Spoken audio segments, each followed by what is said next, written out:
Hey, what's up guys? This is SovahTest. I am testing out my new recording setup. Just got a new external hard drive, USB 3 hard drive that is. Trying to record to that because I do all of my editing in Linux, but there's some games I like to play that I can only do so in Windows and reliably record them. So we are trying this out. We'll see how it goes with some Kerbal Space Program. Now I love my Kerbal Space Program. I've been playing it since, I think it was 0.17, maybe 0.16. Been a long time ago, at least, but it was a great time. Let's start a new one just for YouTube.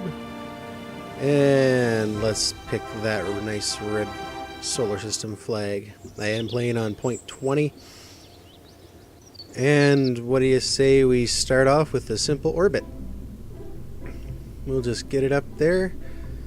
Just a little one crew capsule. Don't need a lot. We'll make sure to add some parachutes. We want to be able to get back home. Well, we're not going to be mean to our Kerbals. They are nice enough to go up there for us. Whoa.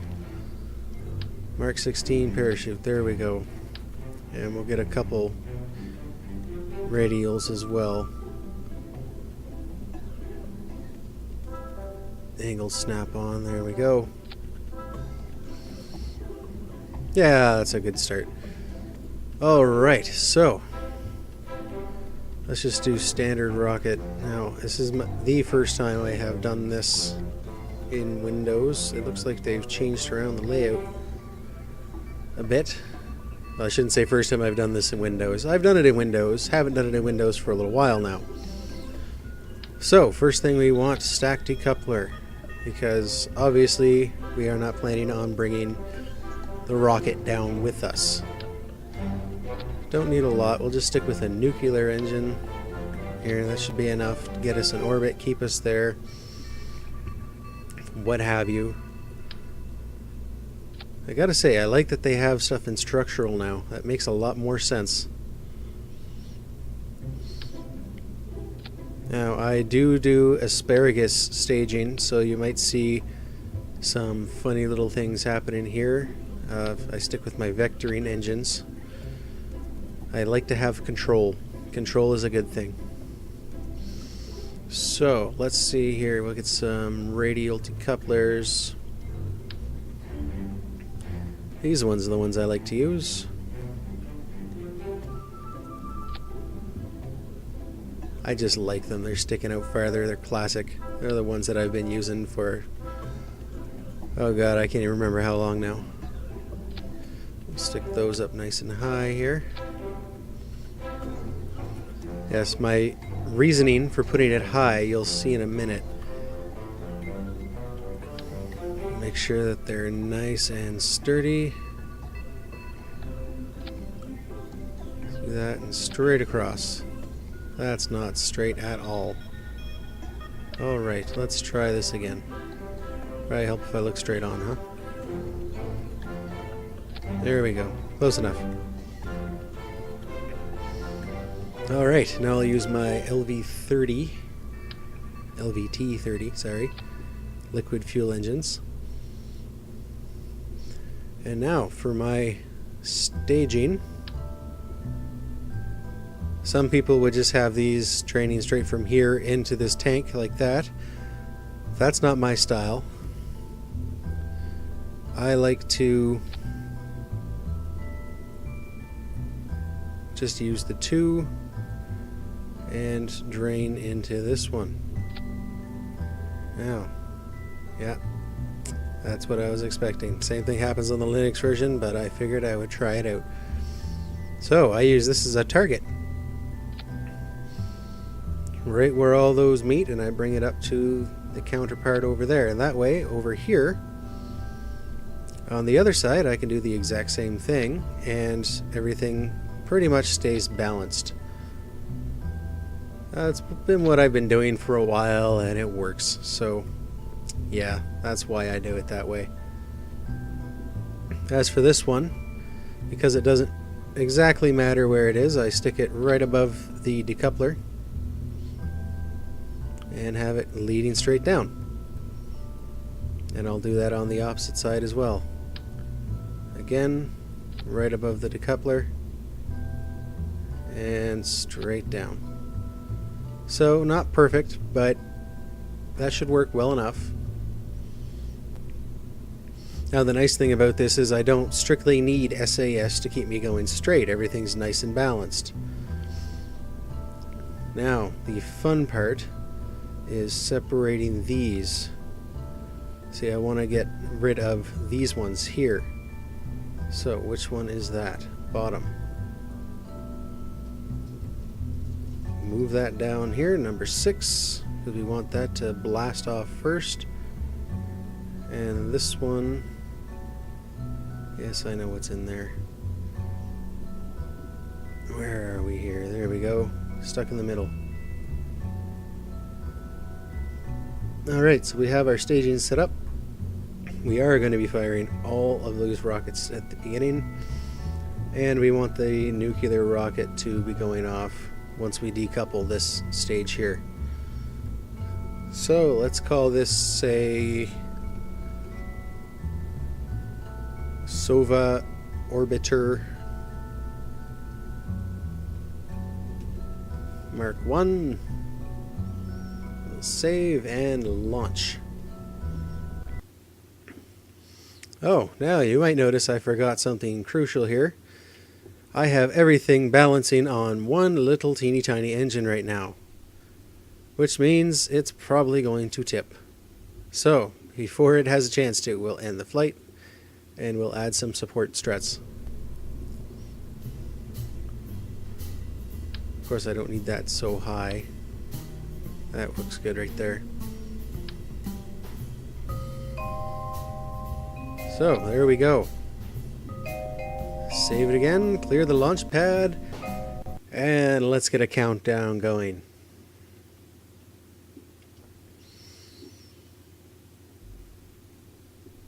SAS on, although I don't need it, so it doesn't really matter. It's just habit at this point.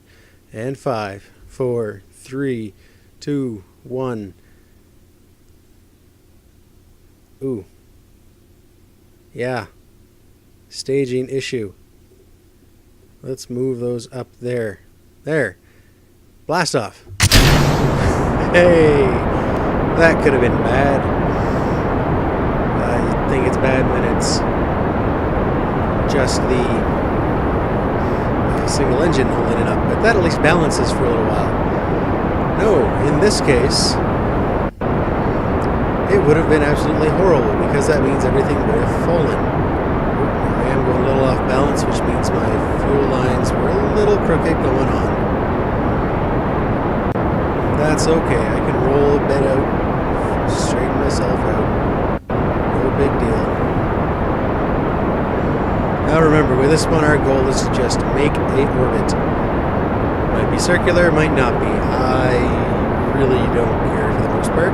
We're also going to have enough fuel to deorbit when we like to deorbit. Alright, drop that first stage. Now this is kind of normally how I build my rockets. Asparagus staging, let go 2 at a time, all feeding into the different levels.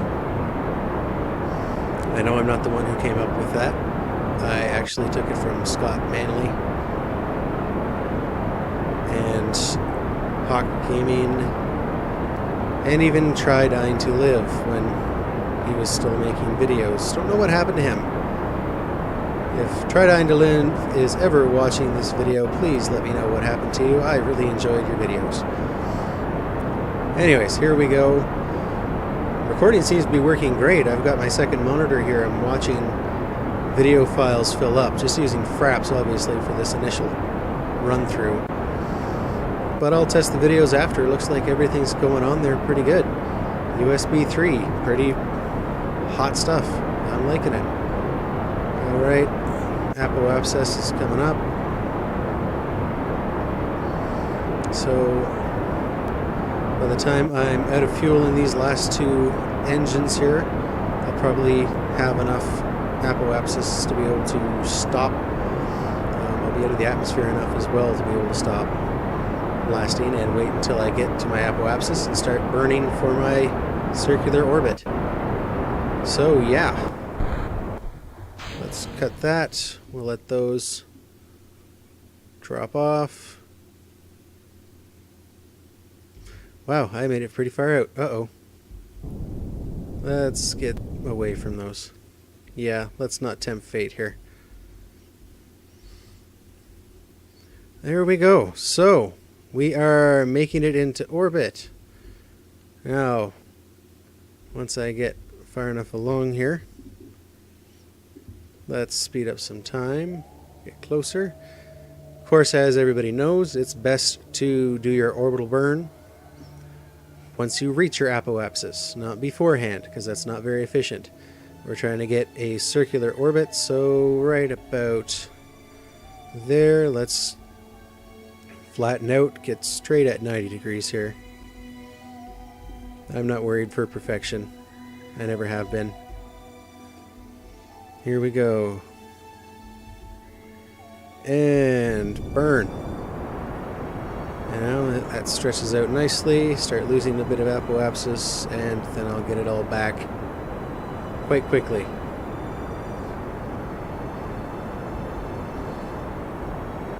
Now, of course, when you don't have SAS, you've got to do everything manual, which is fine. It feels more like a Twitch shooter this way, right? Yeah? No? Am I crazy? I might be crazy. My wife likes to tell me I'm crazy. Now, this is a nice new feature over here. It gives you all the part counts, the weights, everything, and even updates as you lose weight, which is great, and tells you how stupid or courageous your Kerbals are. I love it. I gotta say, I always knew they were pretty stupid and pretty brave, but I never knew exactly how much of each. That's definitely required knowledge.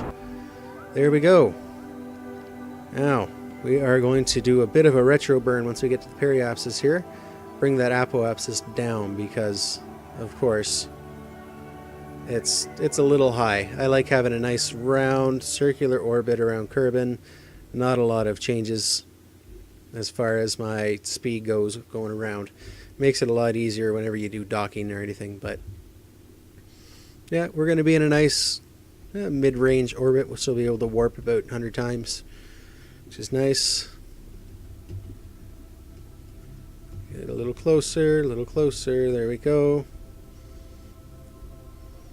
And of course, when we burn towards the periapsis, we bring down our apoapsis, and everything starts to balance out nicely. Let's see, I'm not losing a lot there, losing quite a bit there without losing much speed. So, we'll get a little closer again, and we'll do another burn, another retrograde burn, just to make sure I get it as round as I can. We're only about 3,000 meters off right now, so that's not bad. That's not bad. I know I can do better, though. Alright. And here we go in 9, 8, 7, 6, 5, 4, 3, 2, 1. Here we go. There we go. Apoapsis wrapped around. Periapsis. Whoa. Did I just lose 6,000? I did. Alright, well, I'm still over 120. I'll call that a success. So, we'll leave that sitting there. Head to the Space Center. And this was SovahKeen. We were playing Kerbal Space Program, and it was great. Looks like all of my recording equipment's working fine. Thanks for joining me, and if you want to see more of this, please leave a note in the comments, let me know. If you didn't like it, leave a note in the comments, let me know why. I would really like to make this a success, but I need some community support. So, it was great playing, and I will talk to you later. Bye.